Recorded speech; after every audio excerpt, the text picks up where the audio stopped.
the Around the NFL podcast. Every day is leg day. Just touch these calves. From the Chris Wessling Podcast Studio, it's Around the NFL. I am Dan Hanzus. I have heroes here. Gregg Rosenthal, Patrick Claybon. And if you are a music fan and you're tuning into this podcast for the first time to hear Mark Sessler's boots on the ground take on the Frank Ocean surprise set closer at Coachella this weekend, we regret to inform you that he is not here today. Tune back in Wednesday for those takes on Ocean from Coachella. Was Mark aware of Frank Ocean, who Frank Ocean was before this weekend? I don't know. Was he there? We'll find out.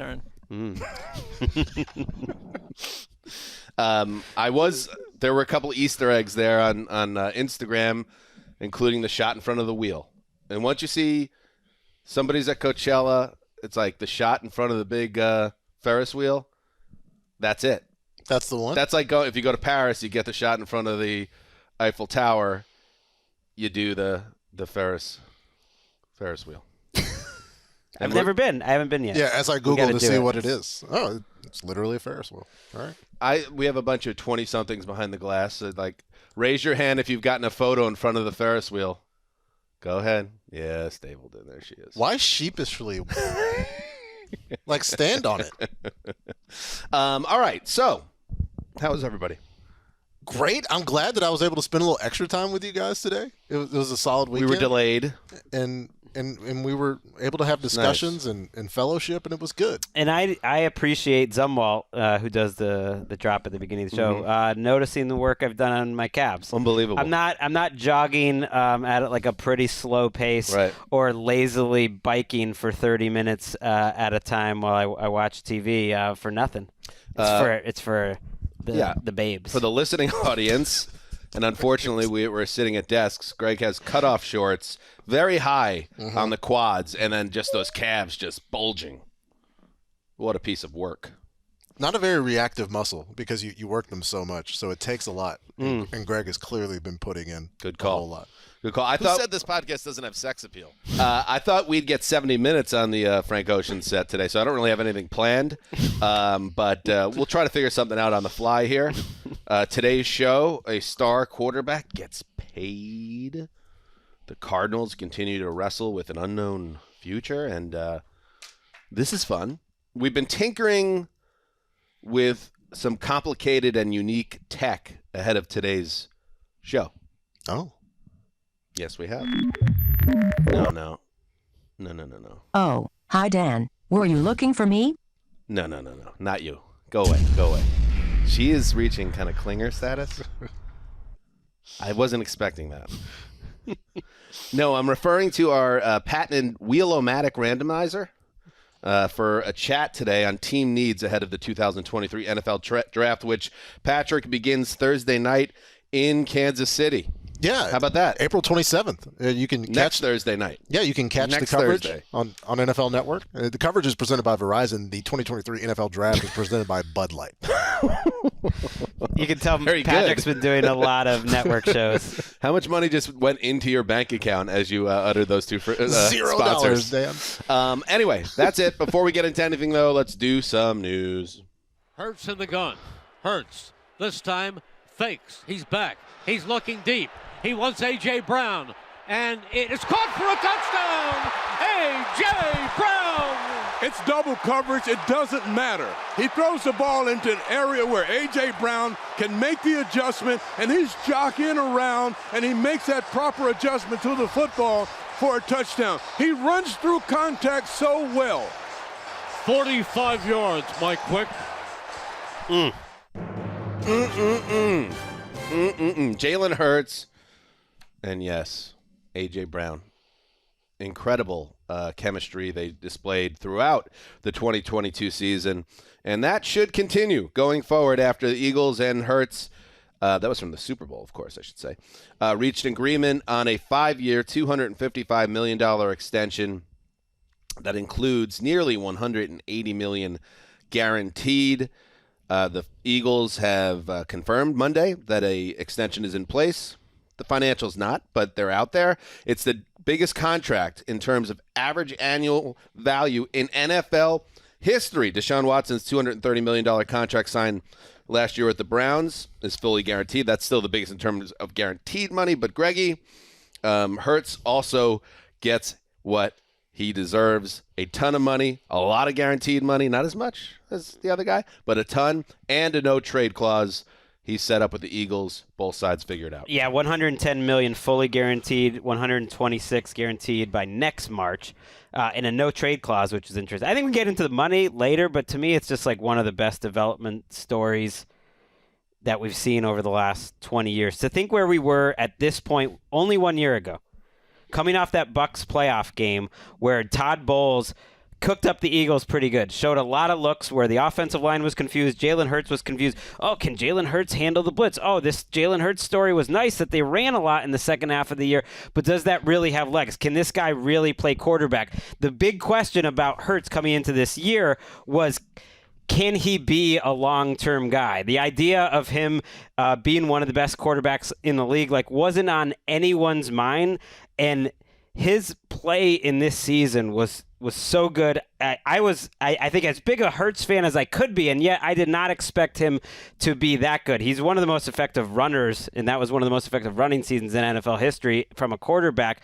But the improvement he's made since his college tape, when he wasn't as good of a passer, to his rookie year to second year to this year, is awesome. And it's a great reminder with the draft coming in 10 days how far from a finished product most of these players are. Literally, and it's one of the hardest things to project is what somebody's going to be in 2 and 3 years, and you just make the decision based off of what they currently are. But all through his time at Alabama and at Oklahoma, there was this pocket management issue with Jalen, and he would bail. He would bail, and he would float out to his right, and people wondered, how do we get rid of this? And you saw it, as you mentioned, in those games where things would get tough.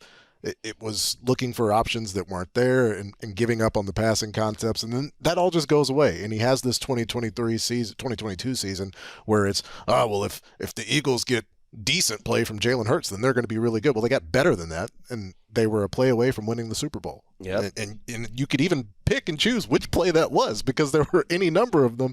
And there's literally no more other case to make. Even the people, even the weird Wentz stands that were still somehow existing towards the end of the 2022 season, where even they can't argue that Jalen Hurts is a quarterback that should be paid long-term in the NFL. Yeah, and I think he's 24 years old. He's had one truly kind of transcendent MVP-level season. So you could say, is there a little bit of a gamble in here? Well, I don't see it. I think he showed on the biggest stage in the Super Bowl at the end of a season in which they went 14-1 with him as the starter, that he is absolutely every bit the real deal. But you never know. You never know how these guys age and how injuries can change things. But if you're the Eagles, this makes so much sense, even though it costs obviously a lot and it will change how they have to manage their roster going forward. You trust this organization with Rosen to be able to change how they do business now that they have this huge quarterback contract. Yeah, he's earned that. He's earned that side of things, and I think you're going to see with Joe Burrow coming up, Justin Herbert potentially coming up here. You might even see this contract get quickly a leapfrog in terms of the greatest average year value and all that. But that doesn't mean that this isn't a good contract. I think it's fair for both sides. And then there's the Lamar side of it, guys, which is this was I just saw this actually before we came up because we were delayed. Have we mentioned we were delayed before today's show? It'll always be a mystery why we were delayed. No one will ever know. This from Jamison Hensley over at ESPN. Hurts' 5-year contract extension with the Eagles is very similar to the Lamar Jackson offer he turned down in September, according to Schefter and Mort. Total value, really the total value, $255 v. $250. Hurts $255, and guaranteed for injury, $179 v. $175. Do you see Patrick? But that's okay. But Hurts had $110 guaranteed total. Just saying, they like to fuzz around with the math. It was not like a salary that was a top, in terms of guarantees, it wasn't even close to a top 5 quarterback so far in terms of total guaranteed money. So do you think now that this deal is done and you're seeing the next big contract post Deshaun Watson, that this opens the door for Lamar and the Eagles to go down a road that's like this contract? Well, I think the clearest road, which was what we saw after the Odell signing, was perhaps the Ravens are willing to come up on what Lamar said, right, was 3 years, 133, like as a baseline. Right. Right, so that would have been like $42 million a year, whereas Hurts got 50, whatever. And if you go off of because the verbiage, which what Gregg was referencing, the verbiage it depends on who you're talking to, because you get 179 in guarantees for Jalen Hurts, right? But what are those guarantees? If there's conditions on them, are they actually guarantees? But if we go off of 179 over 5 years, then that's $35 million a year in guaranteed money for Jalen Hurts. If we go off of that, is 35 a year the number that Lamar was looking for? I just wish that we had concrete details when we're comparing and saying, oh, well, these contracts are very similar. Well, show me specifically where they're similar. And if we're talking about the average annual value, that could be anything. We can tack on some years, and I could give Gregg $600 million if we tack on the right structure. But like, what's the actual guarantee? And if we don't know, then it's tough for me to make a comparison, because other quarterbacks have been paid since the negotiation with Lamar started, and that didn't do anything. So I'm just confused as to why this would change, unless it changes what the Ravens are willing to offer. And I don't think they've gotten close to what Lamar wants. Right. Like, I think they're two totally separate issues. I love that Jalen Hurts was really motivated to get this deal done, and that the Eagles were too, and they did it quietly in terms of just like handling it quickly. They said they were going to get it done. They got it done. Everyone's happy. Lamar seems like totally to the side and isn't going to be affected. He's to the side, all right. I mean, isn't going to be affected at all. And that's fine. Like, you want different things. He also, Hurts does it with a couple of years left on his contract. So it's different in terms of leverage, in terms of, like, motivation. But the whole, like, guaranteed thing, it does sort of annoy me because it goes out there as 179 in total guarantees.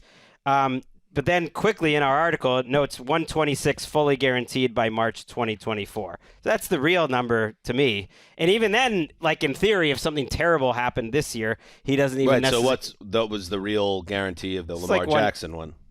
Apparently it was 3. We don't really know because we never got the structures in that. Right. But they said it was 3 for 133, and that was sort of the whole deal. That it was that's where it started and got him mad. I don't know if it's going to get him any closer. But that was the number after years of negotiation, right? And that was the number after the Deshaun contract. So we don't ever know, because there's the tisk-tisking about Lamar not holding out 2 years ago, and we don't know what that offer was. I get the sense Lamar's kind of cooler about all this than maybe the outside is, and that he might be okay just playing for the franchise tag and seeing what happens next year. I mean, the whole Odell Beckham thing makes you feel that. Because Odell Beckham said at his press conference, he's been in contact with Lamar, and I think he's feeling pretty good about it. Or there's a sense of resignation at this point. Like maybe this just isn't going to happen. There hasn't been an offer on the market for him. The Ravens obviously haven't budged from where they're at. So what does he do at a certain point other than what? Not play? Yeah, those are the options. It's a tough situation. I do think it's interesting that like the two times these types of contracts have gone the worst since this last CBA happened. Were Carson Wentz and Jared Goff, and the Eagles weren't afraid at all. They believed in Hurts, I think, the dude, as much as the player. Obviously, they believe in him as a player. Like they didn't feel burnt at all by that experience, and did a similarly like top shelf type of contract for him, and not worried about building around him either. There's a lot of good players around him making a lot of money too. All right, moving on. Do you guys want to head to the Cardinals' nest? Let's do it.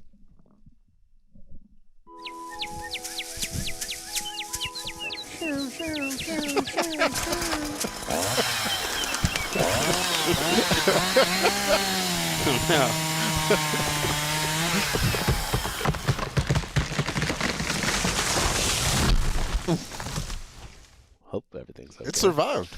It's a very light structure. It sounded pretty heavy. They weren't in there. Was that the same tree, Justin? Yeah, sorry. Oh, shit. All right. Anyway, ESPN's Adam Schefter reports that Cardinals safety Budda Baker has told the team, in fact, he told the team back in February, that he wanted to be traded unless he got a new contract that makes him the highest paid safety in the league. He is in the top 10 right now in terms of highest paid safety. He's number 7 to be exact, but he wants that big deal. It's a rebuilding team, obviously, as you can hear, the chainsaw's out.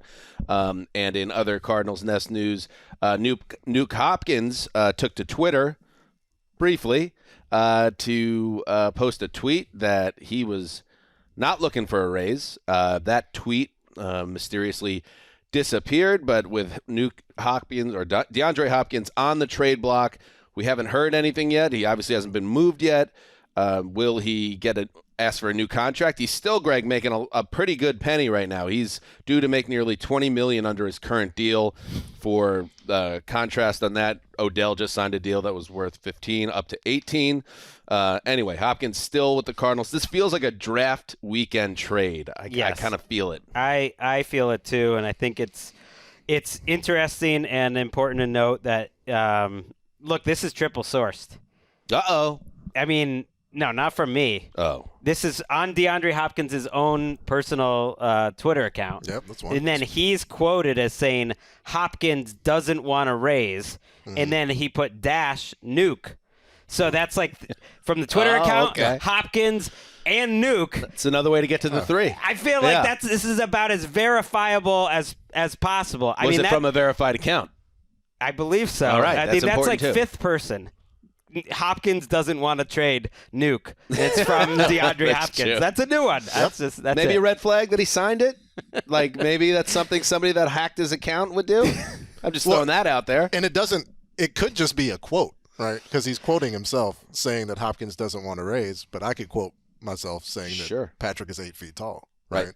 Just like Gregg is going to get a $600 million contract. It was in throw it out there. in quote form. Yeah, maybe it seems more like someone that doesn't tweet a ton, but I think a trade's happening. They want to get rid of him. I mean, and that was the agent saying, "Hey, what are you doing, bro? Yeah. Delete that tweet. We will try to get a raise if we can. Probably won't be able to. You know, you're 31 almost. You just got suspended for PEDs, and it's probably not going to be easy to best your current contract. But let's keep that as an option. I think he is more likely to get traded than Budda Baker. Although Budda Baker, look, if the Cardinals just want to avoid all drama, someone would give him a new contract, I believe. Could you not see a path for a full rebuild year, considering that there's going to be a significant portion non-Kyler, right? So it's just give Budda what he wants. It's just sad if you're a Cardinals fan. It's like, what more could you possibly get rid of? They don't have much. We have our team needs coming up, and it's like they need it all. But the one thing they didn't need was a dynamic safety.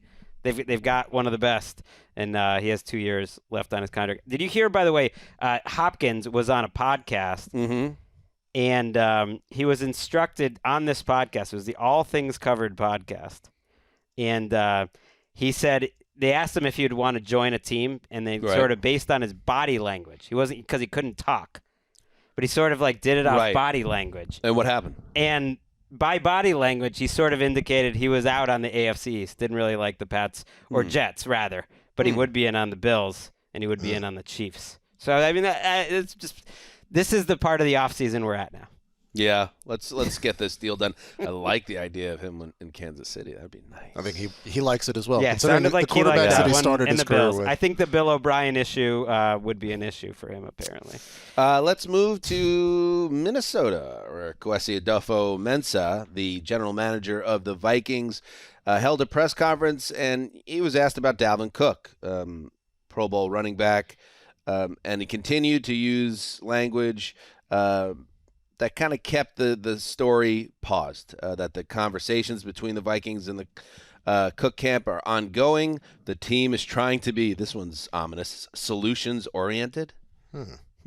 Zadarius Smith, also a player that he already, weeks ago now, tweeted his goodbye to Minnesota, but he's still on the team, and talks, according to the GM, are ongoing there as well, Patrick. The Vikings, not quite in the Cardinals' boat by a long shot, to be quite honest with you. They did go 13-4 last year, even if that was a little dressed up. Still, this is a team that has a lot of stuff to figure out if they are going to contend in a meaningful way next year. And we've already seen significant change on the roster already. Kendrick's departure, Adam Thielen is gone. He's in Carolina They now. have the worst cap situation in the league. Yeah, it's bad. Yeah. But like looking back, Dalvin actually played more games in 2022 than he has in any season in his career. And another 1,100-yard season. I think that was his 4th in a row. But you just wonder, where's the improvement going to be? Like, where's the space to improve, considering, like as you mentioned, some of those wins could have easily been losses. There was so much discussion over the one-score game with the Vikings, and you kind of wonder, not to the extent of the Cardinals, right? But you kind of wonder, like, what are we doing here? What's the plan? And it's just Kirk, baby. That's the plan. Should be mentioned, by the way, they tabled Kirk and the idea of an extension there. That's a whole separate conversation. But they also re-signed, Greggy, as we know, Alexander Mattison to a 2-year deal in the offseason, almost $6.5 million guaranteed, which puts him in the top 20 of NFL running backs. So it's like that they have the guy that would become their most likely featured back or a main guy back there. Now it just becomes about pulling the trigger and finding a way to move on, it seems. I think he gone, but if he took Dalvin Cook, if Dalvin Cook took a big enough pay cut, then I think that's where he's talking about solutions oriented. But when they asked, like, when you re-signed Madison, did you see him still being a backup? And their answer to that was essentially, well, there is a scenario where you could see him and Dalvin on the same team, but that sort of implies the most likely scenario is that Alexander Mattison is the starting quarterback, the starting running back. And Zadarius Smith, for what it's worth, I don't know if he never posted on Instagram. I'm not really on top of this, but he does not have any posts on Instagram left. Budda Baker also took off all of his Cardinals stuff. Oh, the trope alert. But Zadarius Smith has not taken it off of Twitter. His second to last tweet, in fact, is saying thank you to Skull Nation of him wearing Vikings uniform, but is also saying goodbye to all of you. Yeah. So that seems weird. And finally in the news, how about this? How about it? Patrick? The off-season training program has begun. So the off-season is over, and it's time now for us to fold into a new season of the NFL. It feels Hope you enjoyed the off-season. Football is back! It was good, you know. What'd you do with the family this off-season? Well, the same things all the time. Chased them around, cleaned up. Bermuda, perhaps? Stepped on toys. None of that. But I saw the Colts and the Panthers got to work. On NFL Now, we had some dude doing pull-ups. Chiefs were out there. Who was doing the pull-ups? Who was doing performative pull-ups that was on April 17th? That was the thing. I was like, wait, who is that? I want to say it's just some dude. We don't know. I'm still, as our former president Barack Obama used to say, still Hawaii in my mind. Again. I'm still in Hawaii in my mind. He just walks and keeps it everywhere. We don't need to be reporting on who doesn't show up for like weightlifting at this point. But have you? They have. It has been noted around the league. A few like franchise players and whatnot. Quinnen Williams is another. There you go. The new Gregg who went to Hawaii and came back a different man. Can you cite any examples since I last saw you Thursday of? The old Gregg maybe a little bit on edge, maybe would have handled the situation one way, but new Gregg came back from the islands, handled it this way. Our show was delayed today, and I just took it as it came. I took advantage of the extra time. Unbelievable. Spent time with Patrick, prepped a little more for our segment, and just, hey, control what you can control. That's unbelievable. That's unbelievable. It was a very new Gregg. And out of like the 78 annoying things I could say to Emeka, my beautiful wife, this weekend that I could have said. How many did you say? 77. I held one back. Boom. Could have been a big one. It's still changed. Could have been the one that had you on the couch. Imagine living with me? All right, let's take a break, and I'm going to spin that wheel. All right. Hey, one more quote, like circling back to Jalen Hurts. This was from Nick Sirianni, Eagles head coach, back in January, referring to, having this quarterback who has reached this high level, superstar level of play even. I think he's in the superstar club now, right? When you have the best game of your career in the Super Bowl, it's pretty good. That'll do it. I mean, Jake Delhomme did that too, but you didn't come in second for MVP voting in that same year, but it's a fair point.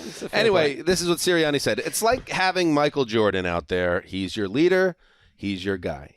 Yes. Football is completely different than basketball. Thank you, Mark. But if you believe you have a Michael Jordan-like figure in your locker room, you give the man da bag. So good job. And also, don't make him mad because Mike would strike you. I don't think Jalen would strike you like Mike would, but I watched the Air movie with Affleck and Damon. Me too. It's good. I gave it a 3 out of 4. Where'd you come down on it? Yeah, I think that's good. I enjoyed it a lot. It was see it, interesting. Greg? I haven't yet. I will. I enjoyed it. It's in theater or it's in theaters. I saw it in theaters, and then after watching it, because I find Jordan to be immensely compelling, as many people do, I revisited the Netflix 10-part series. Whoa! So I'm very much got a lot of Jordan on the mind. So yeah, Michael Jordan.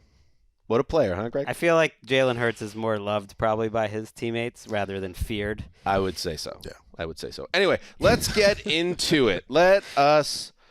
And again, if you are just tuning in, if you're looking for the Frank Ocean breakdown, Wednesday's podcast when Mark Sessler returns from Coachella.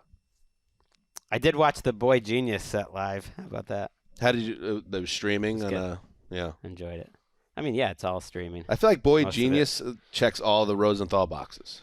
Oh yeah. What you look for in your indie. Well, I'm a huge Julian Baker is 1/3 of the supergroup, so I went and saw Boy Genius like 5 years ago in their first time around here in Los Angeles. You got Phoebe? You got Phoebe Bridgers. You got Lucy Dacus. Yeah. Dacus Really doesn't get the pop. Not as much, but I don't know if Julian Baker really does either. But go support. Should your we local save this Julian for the Baker. Boy Genius podcast? Maybe we will. Let's get to it. Let's get to it. All right. This is IP. This is our IP. It's our tech. It is the Wheel-O-Matic Randomizer. And with the draft, well, okay. That's a game show type. You wanted drop. more dystopian? Like the Didn't wheel really need determines our anything, fate? Okay. quite honest. But it's fine. We're going to keep moving forward. No issue. Just keep that harlot Bridget out of here. Yeah, that is your main job. Don't worry about anything else, Justin, for the balance of the program.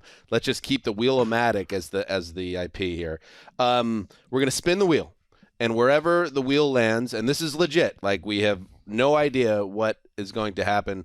Justin, it's going to spin, it's going to land on a team, and we are going to immediately dive into a conversation on that team's biggest needs as the draft approaches. Pretty straightforward. Let's get it. Okay, spin it.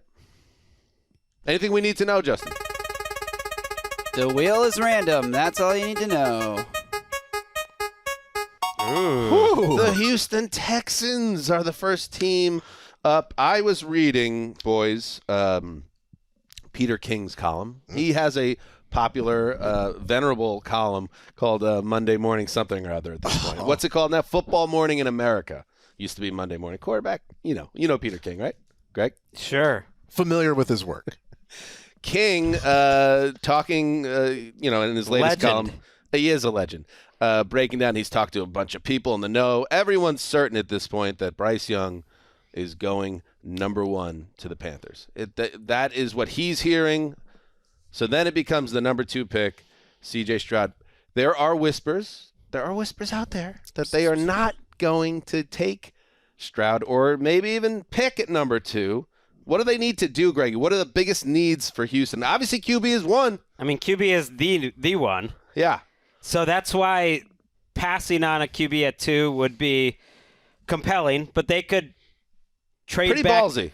Because they passed on a quarterback last year when they had 2 high-value picks as well. Right. I would think it'd be borderline insane unless they got their quarterback another way. For instance, our friend over at Establish the Run, Evan Silva, has them taking Will Anderson 2 and then trading into 3 with the Cardinals and taking Will Levis there. There's some buzz that they're maybe not a Stroud team. We'll see. Nick Caserio spoke on Monday as we're taping this and insisted the reports that he might not be there after the draft are untrue. It's like the DiCaprio character in Wolf of Wall Street. He was basically what he said. I'm not going anywhere. He said that? He referenced that. Just me and Caserio on the same wavelength. So he's not going anywhere, apparently. At this point, it would be insane for him to not have a quarterback after 3 years because you look at the rest of their roster, they have so many needs. He's done very little good work in the last 2 years other than firing 2 head coaches. I got a little insight into their decision-making when Steve Weiss had an interview with D'Amico at the league meeting. not too long ago, and D'Amico's quote was, "There's two really good quarterbacks that we both feel great about, but the question is, how much of the gap do they see between quarterback 1 and quarterback 2?"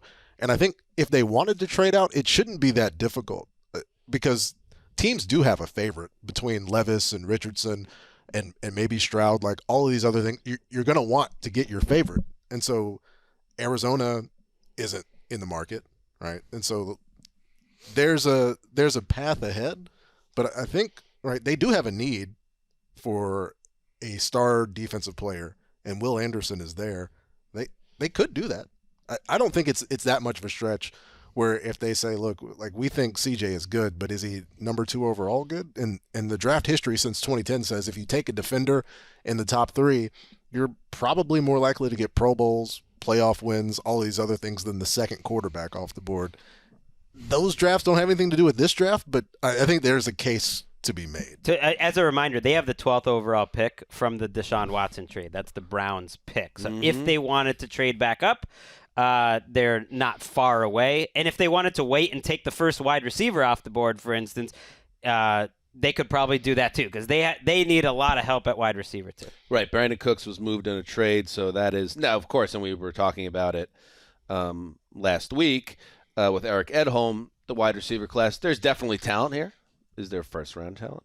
You could take Smith and Jigba there. It wouldn't be crazy. Maybe. You could take Anthony Richardson in there. Who knows who they would like as their number 2? If I'm a Texans fan, who I'm dying for that, like, Commanders fans are rejoicing because they feel like the future now gets to begin and it's bright. And with Houston Texans fans, ever since Watson said I wanted to be traded, then all the scandal broke. It's just been a dark cloud over this organization. And if they went through a second straight draft cycle with a premium pick and said, no, we're not taking the quarterback, I don't think that happens, right? This doesn't end with them not having a quarterback in the first round. No, because Davis Mills is still their quarterback. They never did sign a veteran. So it has to happen. They need edge players. Like, that's what I mean. They need defensive linemen. Yeah, they need a center. I mean, they still have one of the worst rosters in the league. But to your point, they have the artillery to get creative and move around the first-round board and get maybe that big pass rusher and get a quarterback in the middle of the round or in the top 10 still. You can get back into the top 10, and, like, you're not taking Will Levis number 2 overall, but you can feel better about that at 7 or 8 or even 9. They are in the catbird seat. To be, is that what it is? Yeah. It's kind of a Why do we term. call it that? It's a weird term. I'm not going to use it ever again. To come out of Thursday night as a big winner, because they could have a quarterback people are really intrigued by, and then the top wide receiver on the board, and everybody's like, oh, yeah, the Texans are doing things. Unless they overthink things. Let's see what happens. Spin it. Good start. Good start. Speaking of... And these are all totally random. That is interesting. Are you sure? Apparently, we could try to put our finger on the scale. Justin gave us that option. Strangely. Off mic, which was bizarre. Nobody in this establishment would do that. Yeah, I was offended that Justin would even give us the option to to kind of betray our listeners in such a manner. He was like, if you really need one team that needs to come up, I could, like, move it up because he pre-did all this. Right. It's like, what? The look on his face as you're diming him out for no reason. It's intense. It is 100% random, the order. But we could play with the order if we wanted to. That's all I'm saying. Can I give you? It's like it's all legit, like the democracy. But if you wanted, we could stuff the ballot box. Can I give you an idea for a social video that involves the producer prominently? Because I know our producers like that. Oh. A clip of right before we started when you have that conversation, right? And then this conversation during the show itself. Okay, that sounds like a pretty good. Made a note of that, and I think that would be a great. Yeah, you clip. do like to put little clips up of when we mess up, when we step into it. It's time to turn out. Speaking of that, the intro of this show that didn't get taped will probably be on social media. Unbelievable! What content? I mean, the listeners, what a joy to have our hardworking team always delivering the dagger. The Washington Commanders is where that wheel landed. So we just talked about this team that has been revitalized by the report, and it's not official, but it appears to be official. Not official, but appears to be happening, that Daniel Snyder is finally out of the picture after 25 tumultuous years. The Commanders have needs, Patrick. They need a quarterback, right? that to me is at the top of the list, but some people don't think that. Some people think Sam Howell's a guy to get behind here. Well, when you go back and you consider the way that we felt in that, because it was the very last game of 2022, and it's like, oh, Sam Howell, why didn't we get this earlier? But then you look at the numbers, it's like, oh, this was just Carson Wentz and Taylor Heineke lowering our expectations to an extent where we feel comfortable saying this. It's tough to project like what Sam Howell is going to be. Because there was a point where people thought he could be going number 1 in the draft, and that ultimately didn't happen. But between Howell and Jacoby Brissett, like you get at least some way that we're going to see what Eric Bieniemy's offense looks like, and you get this idea. Because I think the biggest change, besides ownership possibly changing, was Bieniemy coming in, and it's like, oh, well, we're going to at least see what this offensive group can be capable of, considering the talent they have on the outside. But you would feel better if there was a quarterback plan. Right. I think it's a need, but all reporting indicates they don't think it's a need. They're 16th overall. I've seen some trade-up scenarios with them. They don't seem like the team that's going to do that. Their rosters is the type of roster you'd expect from a mid-level team. They actually don't have a lot of screaming huge needs. The thing I came up with was actually defensive line, which is what they're known for. But Ron Rivera has not gotten any of his own guys since he's gotten there. They really haven't. All their best players were there with the previous regime. Chase Young's going to be either in a 5th-year option. We'll see if that's picked up, or it's the final year of his deal. Deron Payne's on a 1-year contract. Montez Sweat, I think, is on the at the end of his deal too. Jonathan Allen's been there forever, but they need to start finding like their own guys. They're thin up front and at cornerback. And that's the thing that disappoints me a little bit about Rivera and Mayhew here. It's like they've gotten it done and they've been respectable, but they haven't really brought in a lot of players since they got there in 2021. Yeah, I mean, you could look at the back end of their defense as well. Cornerback profiles is a need as well. Are they really going to do that? Are they going to go into this bright new horizon era of the team with Brissett and with a 5th-round pick? That would just surprise me if they come out of the draft night like that. If Richardson fell, like they're a team that would just sit there. It's a perfect example of a guy that they would be. Everyone would be like, we have a new owner. We have this exciting quarterback with all this great skill set. Like, look at us now. Like, maybe we could be anything. If one of the quarterbacks really falls past 12 or whatever, are they a team that could move up a couple spots or wait till he gets to 16 maybe? That may be the most likely scenario, because let's say that at corner, right, they're in a spot where they can try to move up into the top 10 if Christian Gonzalez is there, say at 9.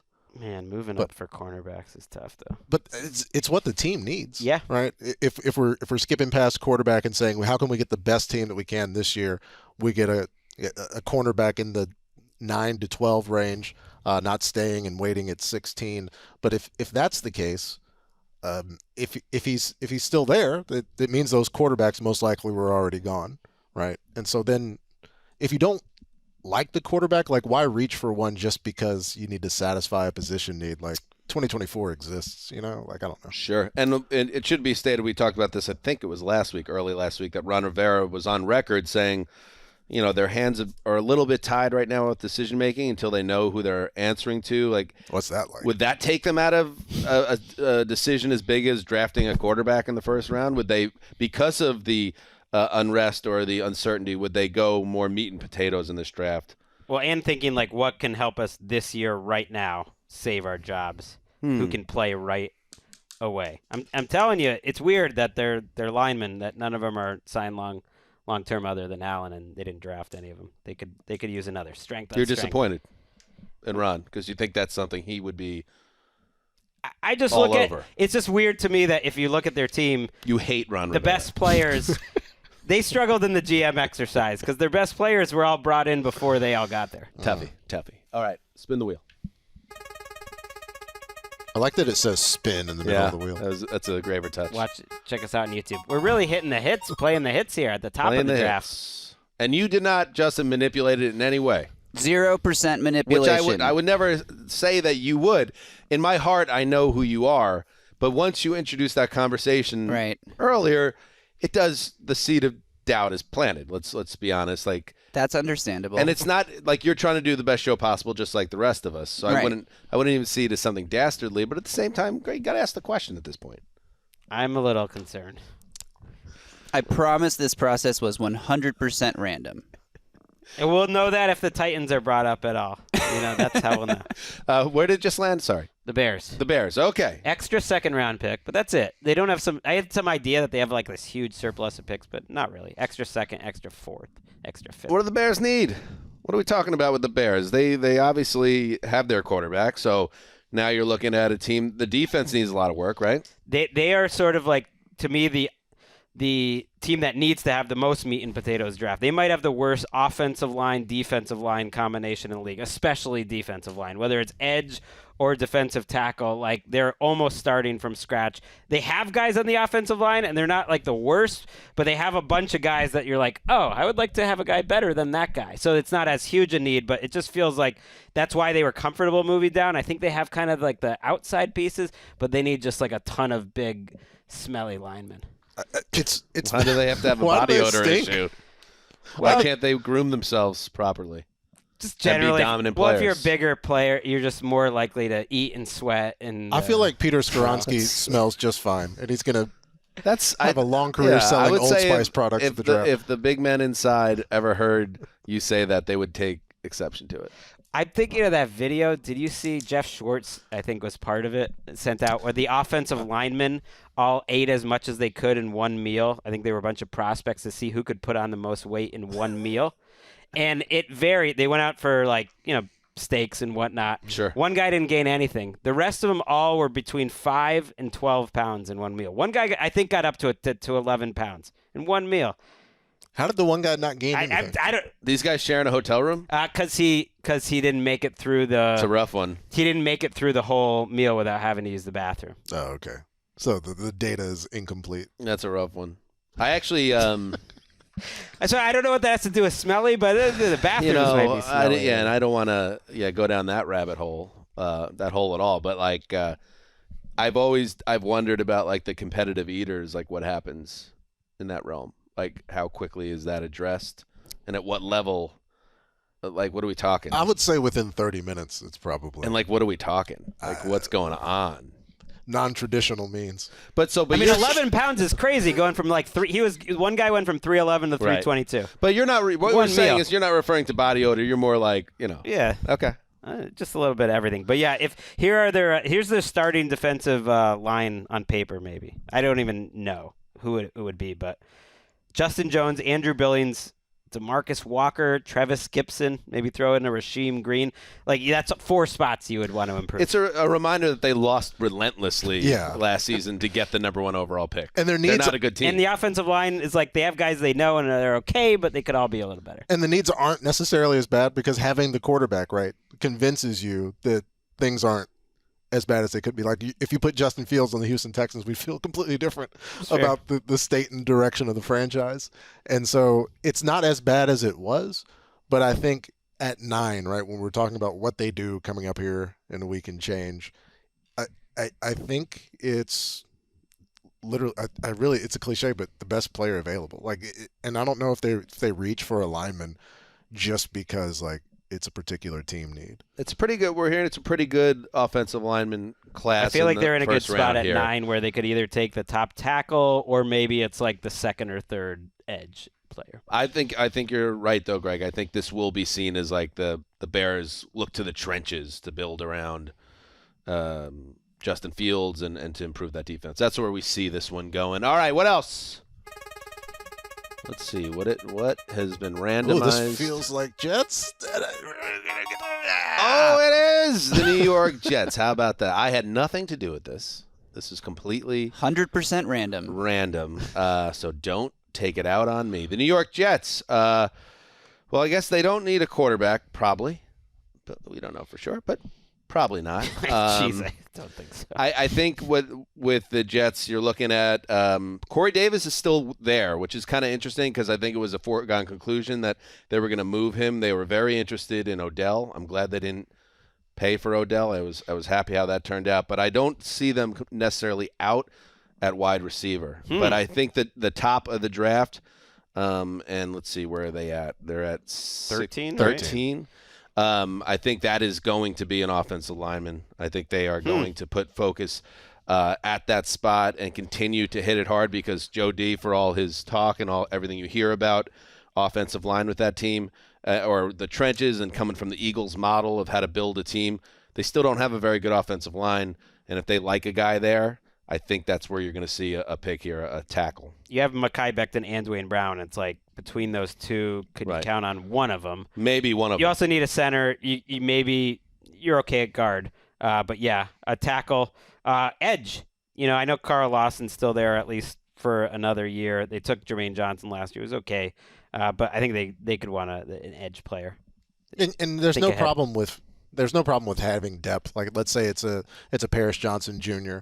To that pick by the Jets, and then you get healthy Dwayne Brown, right, and healthy big ticket. It's like, is that the worst problem in the world? If you have guys that you can move around in depth of the position, I think it's it's planning ahead. Like, they're doing this exercise, going through all these rosters, and I'm going to be doing what's it called? Projected starters coming out. It's like the roster reset. The Jets are in one of the nice positions where it's like, actually, you should be planning ahead at some of these positions, like edge. Tackle, it's a little bit of planning ahead. Like, they don't have a lot of screaming needs. It's screaming when you see Zach Wilson, Tim Boyle as QB 1 and 2. Yes, but that should be fixed. Harrowing screams. And maybe we talked about it a little bit last show. Maybe the Rodgers thing finally gets settled draft weekend. That would be nice. But I really do think that it's blinking right in front of the Jets to go continue to build out that line, because you're probably going to have like a 39-year-old quarterback there, and you want to have some depth as well, because they got killed by injuries on their line last year as well. So let's spin it. Spin it. Ooh, a little lag. A little lag on it. A little lag on the tech there, Justin. We'll address that.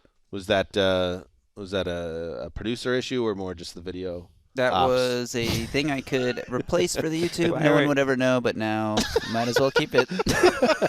Kind of like when we mess up at starting a show, like no one would ever know it, but right. But now send it out on social. Everyone needs to see it. Exactly. The comedy of errors that is doing our podcast. The Cleveland Browns are up next. Okay, what do we got with the Cleveland Browns? Somebody take it. Another team up front, I think. Like, they signed Dalvin Tomlinson at a defensive tackle who I think will play a lot for them. Was a nice signing, but that was one of the worst positions maybe in football last year was Browns defensive tackle. And so they still need a guy they drafted actually a year ago. Perion Winfrey was arrested for domestic abuse, I believe, since we last taped. So I don't think he's going to be in the mix. The Browns just can't get away from these off-the-field stuff. And edge, the guy across from Myles Garrett. I know they signed Agbo Okoronkwo, who I kind of like, but I think defensive lineman. It could be a reunion, right? We could make things work with Jadeveon Clowney, but apparently that is no. I don't think that's happening. That ship I has think sailed. That ship definitely sailed. How about the wide receiver group? Let's see. Like, we like Cooper a lot. Elijah Moore was a smart move, but still a guy that is not proven in the league. Peoples-Jones. Peoples-Jones had a nice season. You'd probably Tony Schwartz. You'd probably be happier with him. No player is profiled any different than Tony Schwartz. I don't know. Wait, are you saying you're expecting something different from Tony Schwartz? Yeah, like he's all speed. No, I don't know. Just Tony Schwartz hasn't done it yet. You need more than speed, I guess. But I'm looking at the rest of that room. Yeah, they could a wide receiver, like and you are not as high on the general manager as I am, I guess. But I wouldn't be surprised if they come at it with a nice value add in the wide receiver room. I think that's maybe fair. Stay two. Peoples-Jones, his contract will come up. It's planning ahead. Their defense probably needs more work. Defense was bad last year. But you're right. This exercise is like you go through almost every team could use a receiver and a cornerback because you kind of need 4 of both now, and the rules have changed. It's like very few teams have a good 4. They'd really have to hit a home run considering that another team is making their first-round pick. So it's like, where are we getting the upgrade over DPJ at wide receiver? Like, you're going to need somebody to really fall. It is a deep one. It is a deep draft, but you're right. What are their draft picks this year? The Browns have 2 4s, 2 5s, but otherwise they're taking their picks first after round 1. They number have 2 42. picks in the top 100, 42nd and 98. All right. Hope he was worth Man, it. if that quarterback can't play, Decidedly not worth it. It's going to be real bad if he can't play. Spin it.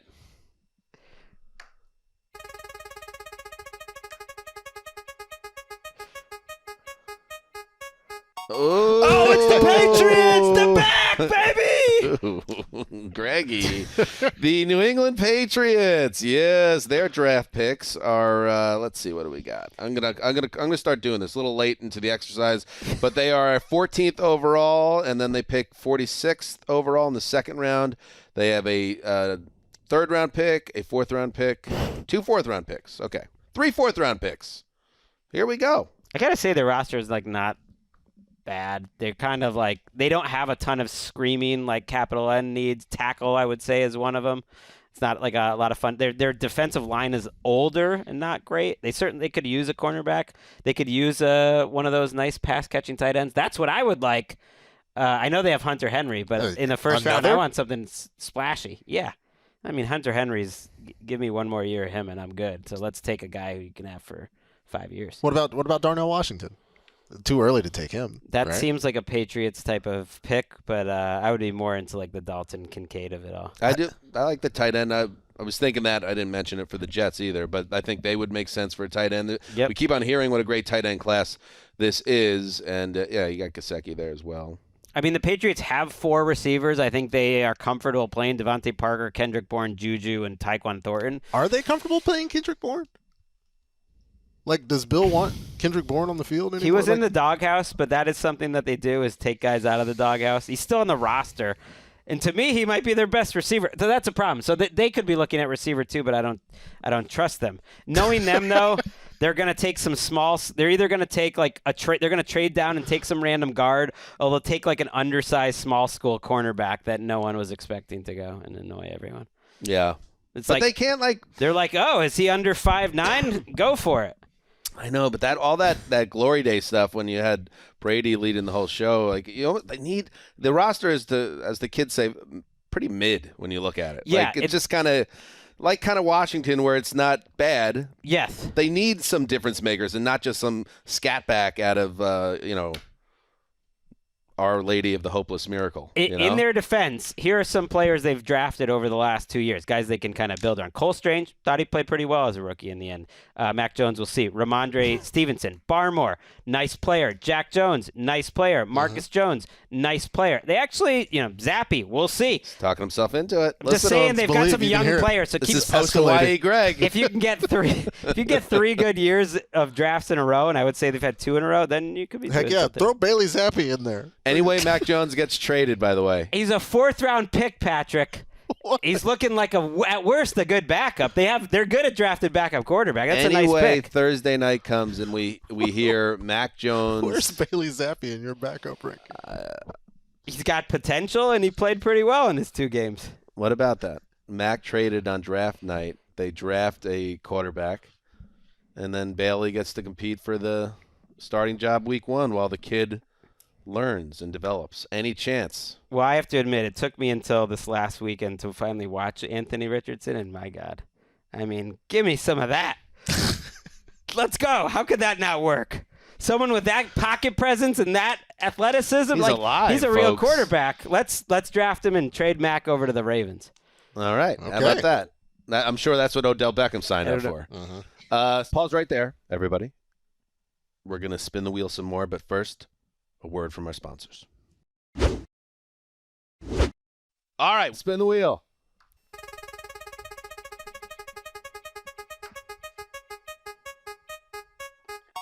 We almost got the Browns again.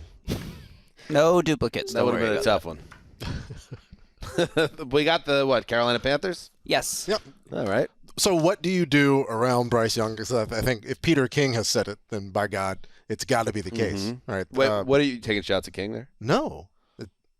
Everyone I thinks detected sarcasm there. The access that Peter King has definitely supersedes mine. I'm not going to come out and say it, but if Peter King they are saying a lot of everyone around the league believes it's Young. Now it depends on the situation and the team. It's like I also saw everyone around the league believes the Seahawks are taking Jalen Carter, but since when has everyone around the league known what the hell the Seahawks are going to do. They're the most unpredictable team. So you don't know if that's right. But, yes, what else would you get with Bryce Young? You need a receiver. Yeah, you definitely do, considering you traded your best receiver away to get the quarterback. So it's a gift exchange gone wrong if you don't do that. And so they're still there. They can still come back and maybe get a Jackson Smith and Jigba early on. If it's one of those needs-based things, like if you would feel better at 14 than in the top 10, well, just go ahead and make the pick. They have the first pick overall, of course. Then they pick 2 picks in the third, 1 pick in the second round, 39 overall. And then they have a third-round pick from the Niners. I think they can package 2 fourth-round picks. They can package those. I feel like, though, this draft, it's such a deep receiver draft. Like, I think there's I thought there's not a huge difference between, like, wide receiver 3 and wide receiver 12, that at 39, I have a feeling there's going to be some good players on the board, and they're going to be looking offense. Because right now, their top 3 receivers are Terrace Marshall, DJ Chark, and Adam Thielen. This is as clear as it gets for me so far, though, this exercise. Like, what are the 2 needs for this team? QB, wide receiver. Like, is there another position that really stands out that they would potentially go with their first couple of picks? You know, they signed Shy Tuttle, and there's not a lot there. There's Derek Brown. You know, but they're pretty stacked on defense in general, so it's all offense. A team that's really hit on their first-round picks for a long time. Like, they haven't had a lot of misses in the first round going back. You can go back before Cam. They actually have a good offensive line on paper. It's a different system. Never thought about that. Yeah, they've been Panthers first round. A lot of picks. singles and doubles, I would say. Guys like singles. DJ. You're not looking for singles in the first round. I mean, you want guys like DJ Moore. I think that's a solid line drive double, but you just traded him. Let's see. Kama Konwu, J.C. Horn. Konwu looks like we'll see. But Derek Brown, Brian Burns, DJ Moore, Christian McCaffrey. That's since 2017. Pretty good. Pretty much no misses. Con was too early to say. I mean, the streak, right, of guys who have gone to at least one Pro Bowl, Shaq Thompson, Vernon Butler, CMC, DJ Moore, Brian Burns. Vernon Butler? That was a miss. Whoop. Yeah, never mind.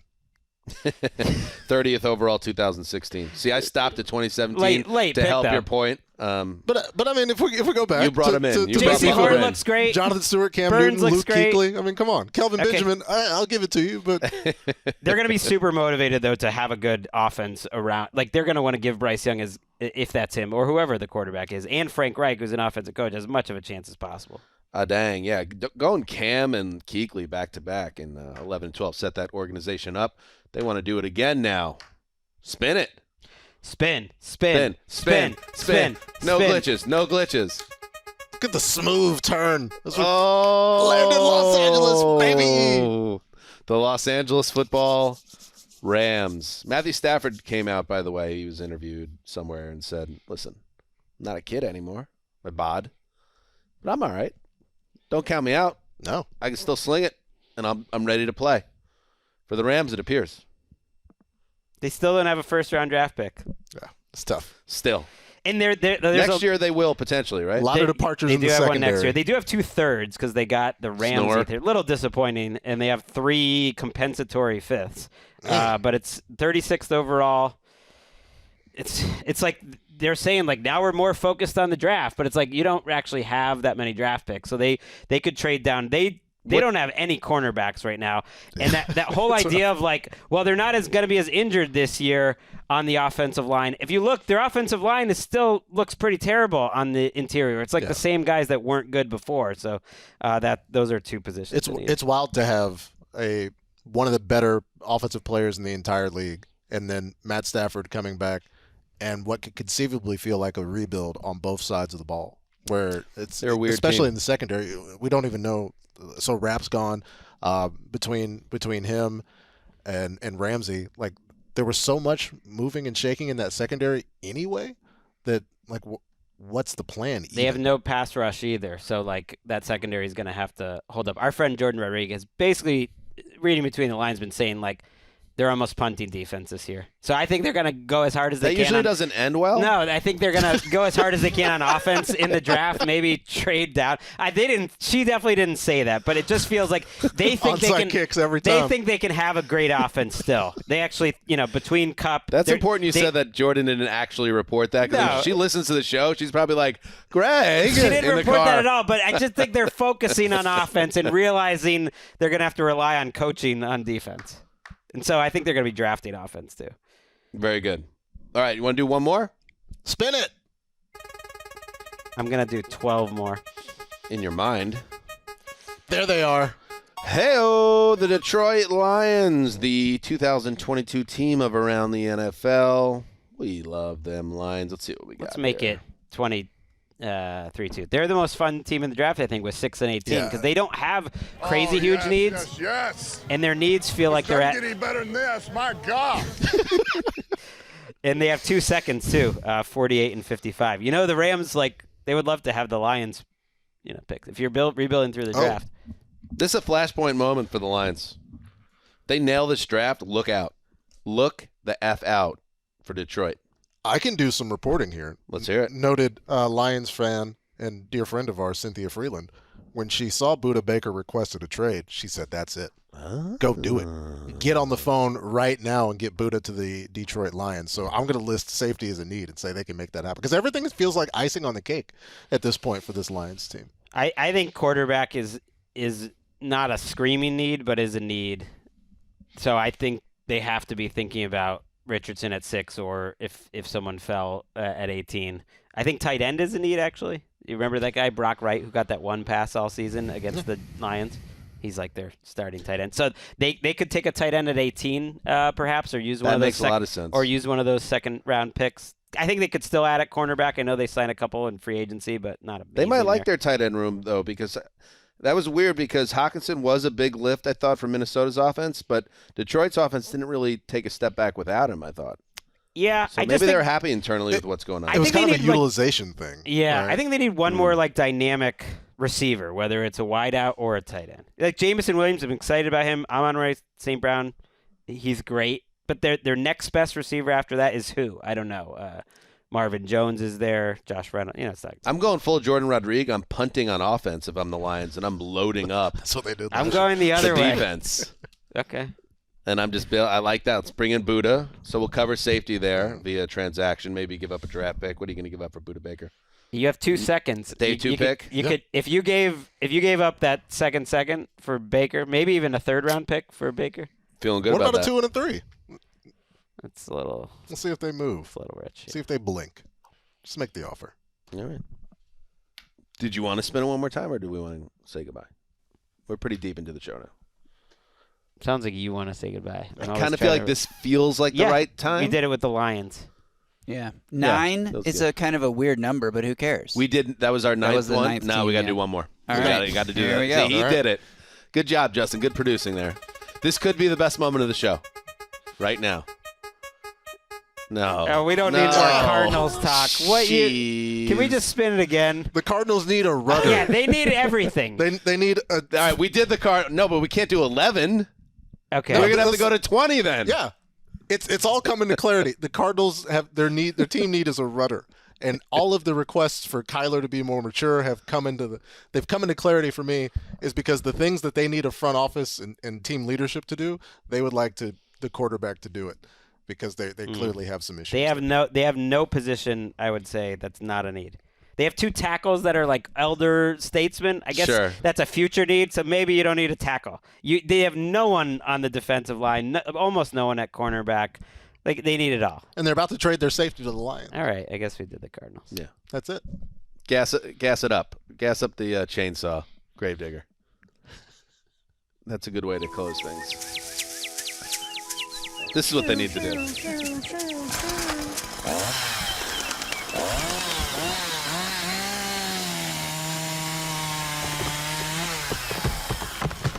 You ever use a chainsaw? I have, actually. After all that wind that came through, I used a chainsaw for the first time. Did you really? Yeah. Did you borrow it from a neighbor? Or? Yeah. Borrowed it from a neighbor. Tried to rent one, but there was so much wind damage all around that all of the rentals at multiple Home Depots were all out. everybody's renting chainsaws. Greg, I don't have to ask you. I don't think you're a chainsaw guy. No, I had a little period where I would just like massacre young children all around the neighborhood. So that was a phase for me. I don't know about. You want to use that for social too? All right. I'd rather cut it from this show. No, it must stay. Let's wrap things up there on kid murder. We'll be back on Wednesday, and again, if you are ready for the Frank Ocean review, that is on its way into your ears Wednesday. With our second show, 3 shows this week. Big announcement Wednesday. How about that? It's about our draft plans. Yes. Big announcement Wednesday. Oh, where are you going to be? I think I kind of know. Are you in the building on draft night? No, I'm not. Okay. You're going to be covering a team or something like that? No, I may be like on standby. I'm on the bench. Right, because we might need help because I'm going to jail for like 3 lifetimes now. Right. Basically, every unsolved murder in the Los Angeles area for the past 20 years is now going to be pinned on Rosenthal. So we might need you, Patrick. Okay. Yeah. Yeah. Anyway, we'll figure it out. Big announcement regarding the NFL draft on Wednesday's show. Until then, let's head out. I am absolutely excited about what's occurring. See? There you go. That's important. Got to be excited.